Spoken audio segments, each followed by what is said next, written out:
bagaimana sebenarnya ketika ada hukum yang dibuat atau aturan-aturan peraturan perundang-undangan yang dibuat yang mengabaikan keberagaman tadi, bagaimana dipandang oleh Mahkamah Konstitusi? Pak Profesor Ahmad Sodiqi adalah salah seorang hakim dari Mahkamah Konstitusi. Kita kasih tangan buat Pak Ahmad Sodiqi.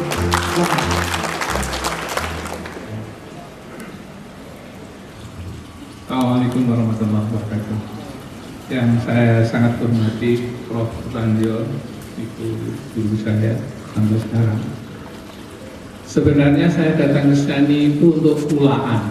Kulaan itu ya beli ilmu dari Pak Randio.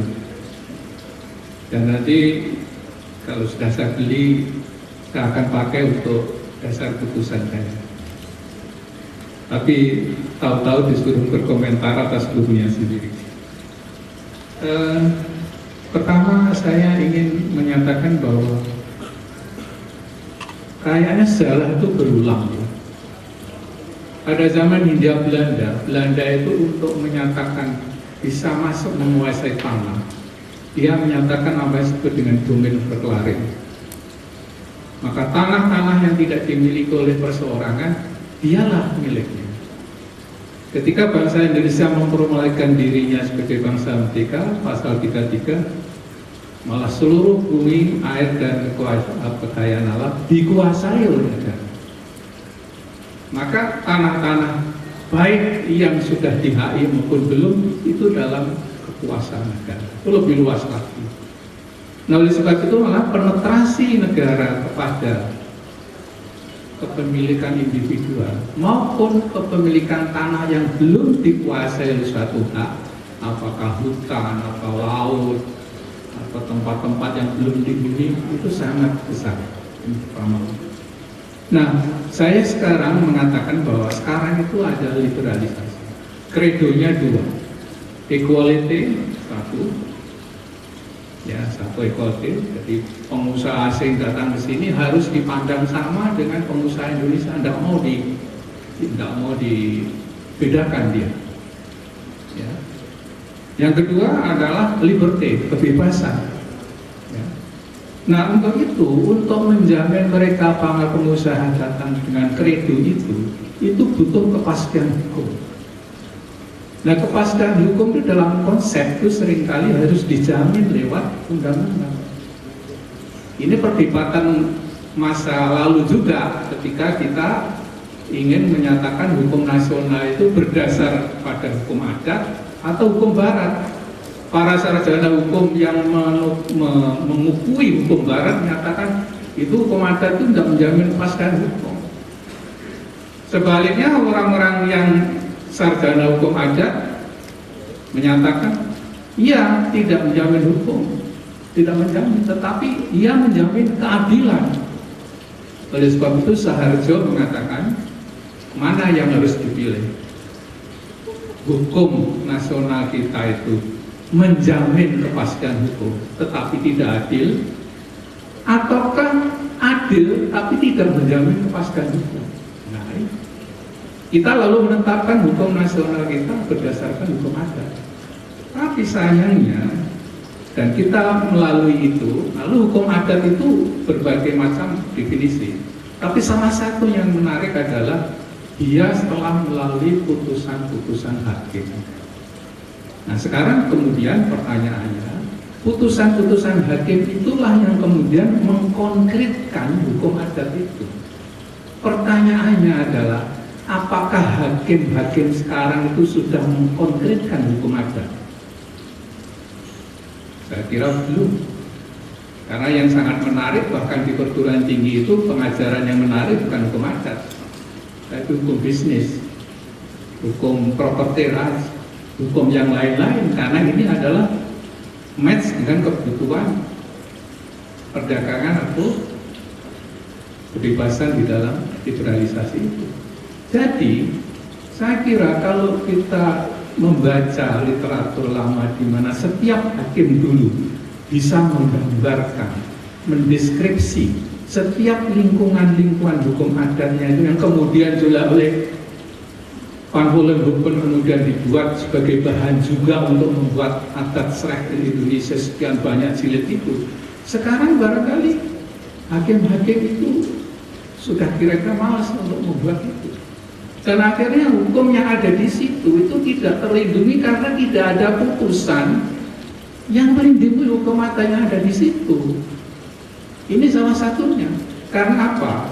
Karena kalau kemudian tidak ada putusan yang demikian itu, yang paling gampang itu mengambil ketentuan undang-undang. Paling gampang, sudah terbaca. Tetapi kalau di situ kemudian ada putusan-putusan yang kemudian mencerminkan keadilan sesuai dengan hukum adat di situ, itu salah satunya akan bisa dilindungi dari persaingan dari hukum nasional itu sendiri.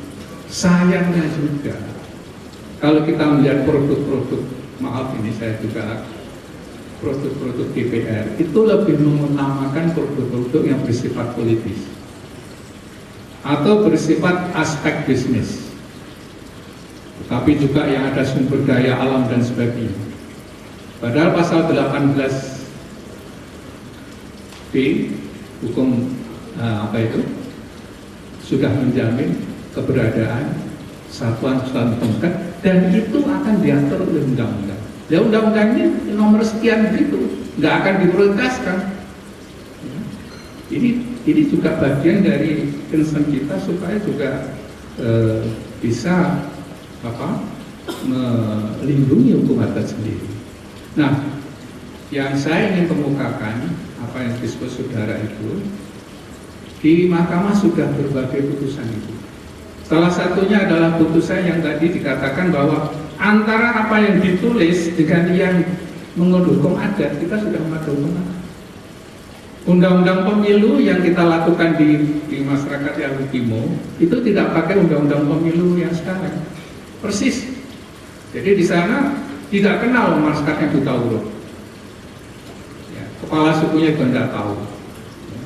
Yang tahu hanya pengawasnya datang bawa lembaran-lembaran gambar pemilu itu, lalu kepala sukunya mengumpulkan masyarakatnya. Ini kalau nanti disuruh nyoblos sendiri-sendiri, lapor kepada pengawasnya. Ini nanti perang suku, karena gambarnya banyak sekali, tidak ada burung cendrawasihnya, nggak ada. Ya. Kemudian masing-masing itu sepakat sesuai dengan apa yang dilakukan Pak pembicara tadi. Sepakat ini nyoblos berapa? Nyoblos 5 saja. Golkar, P3, PDI, Gerindra, ya. Lalu setelah itu rakyatnya suruh pesta babi, ya, dibikinkan lubang, kemudian di situ sembelih babi, di atasnya dikasih umbi-umbian, masak, rakyatnya suruh makan pesta babi. Kepala sukunya yang saja nyoblosin di 50 Golkar, 50 P3. Lah yang begini ini dibawa ke Mahkamah Konstitusi. Akhirnya bingung semua ini. Bingung ini. Ini tidak sesuai dengan undang-undang. Tapi kita sudah tahu juga di persidangan, Pak, mau diulang 100 kali ya begitu. Yang kedua, apakah Bapak Hakim tanggung jawab nanti kalau ada yang mati? Wah. Akhirnya kita mengakui bahwa cara yang demikian itu adalah yang sesuai dengan tingkat kepandaian mereka, sosial, ekonomi, dan budaya mereka. Dan itu kita perkenankan. Dengan harapan tentunya, dengan proses-proses pendidikan, proses keterbukaan dan sebagainya, semakin mereka juga mengetahui tentang hal-hal di luar lingkungan mereka bisa memahami nantinya suatu proses yang demikian. Jadi memang proses untuk menyatukan sebagai suatu negara kesatuan itu tidaklah semudah apa yang kita bayangkan, karena kalau tidak mengakui itu memang ada yang dikorbankan. Karena apa? Karena memang tingkat sosial, ekonomi, dan pendidikannya sampai di sana. Demikian juga ketika kita memutus masalah hak pengelolaan pesisir pantai dan laut. Itu juga demikian. Ini kalau diberikan dengan hak pengelolaan pesisir pantai yang bisa diagunkan, ini privatisasi. Kita memproteksi mereka dan menyatakan hak itu bertentangan dengan konstitusi. Karena apa? Karena ada apa yang disebut dengan indirect discrimination. Benar bahwa semua orang boleh mengajukan hak di situ. Apakah orang adat atau pengusaha atau siapa, badan hukum boleh. Kelihatannya equality before the law. Tetapi sesungguhnya yang bisa membeli di situ itu siapa? Yang bisa membeli hanyalah orang-orang yang berduit. Dan inilah yang saya sebut dengan indirect discrimination, karena kemungkinan bisa membeli itu hanya akan bisa dipenuhi orang-orang yang memang mempunyai kekuatan untuk membeli itu. Kita katakan dengan melindungi itu bahwa itu tidak boleh diganggu, karena di Jepang pun dulu demikian.